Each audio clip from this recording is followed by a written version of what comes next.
Oi, meu nome é Júlia Jacques Caldeira, eu sou nascida em Nova Iguaçu, criada em Belfor Roxo, então cria da Baixada Fluminense a minha vida inteira e essa é a minha jornada como La Líder.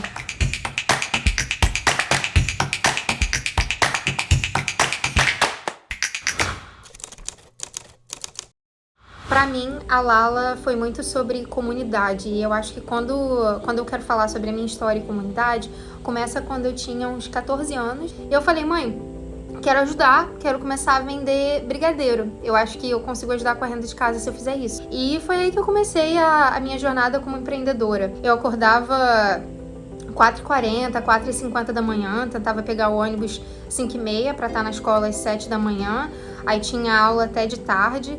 E na volta, assim, muitas vezes em casa a gente escutava muito tiro, até no caminho pro Pedro II em si. Muitas vezes eu acho que isso fez com que eu tivesse muita vontade de desistir, principalmente depois do meu primeiro ano no ensino médio, porque uma amiga minha foi vítima de uma bala perdida. A bala passou bem de raspão aqui, perto da sobrancelha dela, e eu lembro que eu fui pra casa e eu falei com a minha mãe, tava bem abalada, eu falei que eu tava com medo, eu não queria mais ir. E aí foi aí que eu percebi que um dos motivos para eu ter voltado pra escola, para eu ter concluído o ensino médio, foi por conta da necessidade financeira. Olhando para trás, eu vejo que nenhum jovem de 14, 15 anos deveria continuar, deveria seguir o seu sonho na educação por conta dessa necessidade que para mim era bem forte. Eu tava num momento que eu tava exausta já. Naquele momento eu tinha 16, 17 anos, então eu tava já há alguns anos trabalhando, vendendo brigadeiro, e eu acho que a Lala se destacou muito porque eles me acolheram não como estudante, não como empreendedora social, como ativista, mas como eu fui, aquela menina cansada, exausta, que muitas vezes estava duvidando de si, e eles me acolheram daquela forma. Então isso foi muito importante para mim. Durante o meu tempo em Lima, no Peru, naquelas 2 semanas, tiveram tantos momentos que se destacaram para mim. E eu acho que um deles foi quando, logo em uma das primeiras noites, eu compartilhei sobre a minha família, sobre a minha jornada de ser de onde eu sou e tá tentando chegar onde eu queria chegar. E o Antônio, que era um dos facilitadores do bootcamp, ele chegou pra mim, a gente tava todo mundo andando pro restaurante, e aí ele começou a andar um pouco pra trás, eu tava um pouco pra trás, e ele falou, eu só queria te oferecer um pouco mais de gentileza, atenção e amor pelo que você compartilhou. Eu sei que não é fácil e eu tô aqui pro que você precisar. Durante o bootcamp da Lala, em Lima, no Peru, a gente teve a chance de escutar sobre vários empreendedores locais, sobre a jornada deles.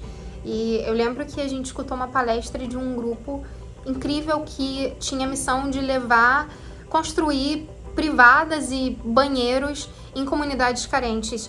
E eles tiveram um discurso incrível sobre como isso era muito mais do que atender às necessidades básicas. Isso era sobre levar a dignidade, isso era sobre prevenir doenças que se espalhassem na comunidade, mas muito sobre preservar a identidade, a dignidade das pessoas.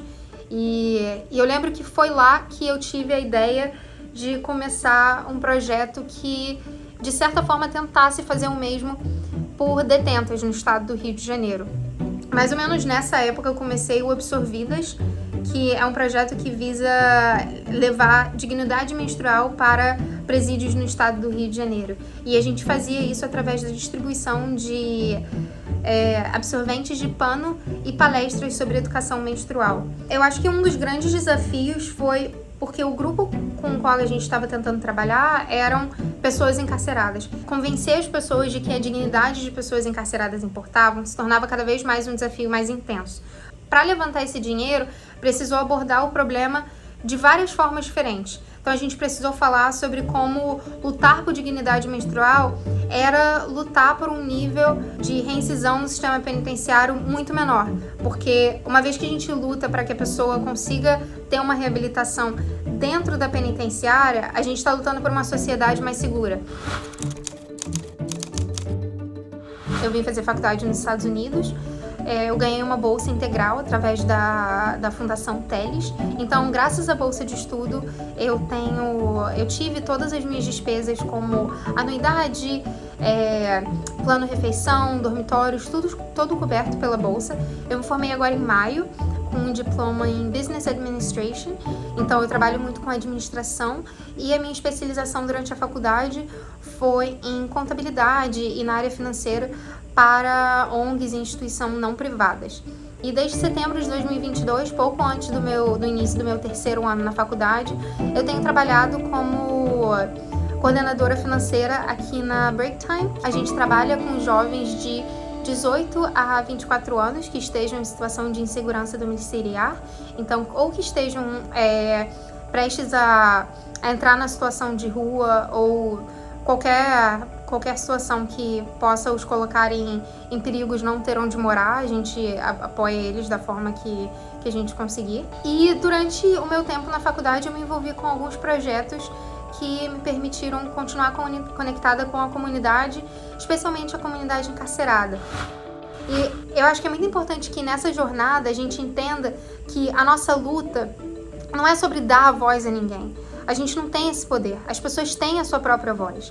A gente quer ajudar essas pessoas que muitas vezes não foram dadas plataformas ou foram negadas acesso a plataformas para que elas possam usar a sua voz, para que elas possam falar por si mesmas sobre os problemas que elas e as suas comunidades estão passando. E eu acho que a chave para o sucesso individual, ela tá no coletivo. Eu acho que a gente aprende muito mais quando a gente está olhando para quem está ao nosso redor, quando a gente consegue aprender com as falhas e com os erros das pessoas que vieram antes da gente. Então eu acho que isso se junta muito ao agradecimento que eu queria fazer.